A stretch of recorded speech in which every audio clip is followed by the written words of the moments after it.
Après le pétrole, le café est la seconde marchandise la plus échangée au monde. Originaire d'Afrique, l'histoire du café comme du sucre est intrinsèquement liée à l'histoire de la colonisation et aux diverses évolutions du commerce mondial.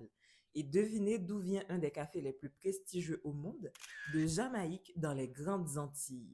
C'est en 1728 que le premier plan de café débarque en Jamaïque en provenance de Martinique.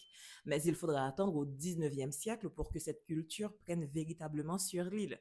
Au lendemain de la Révolution haïtienne, ancienne Saint-Domingue, beaucoup de colons vont fuir vers la partie est de l'île, sous occupation espagnole, ou encore en Louisiane, à Cuba et en Jamaïque, où ils vont reprendre cette culture du café. Ainsi, au début du 19e siècle, la Jamaïque occupe une place importante sur le marché mondial.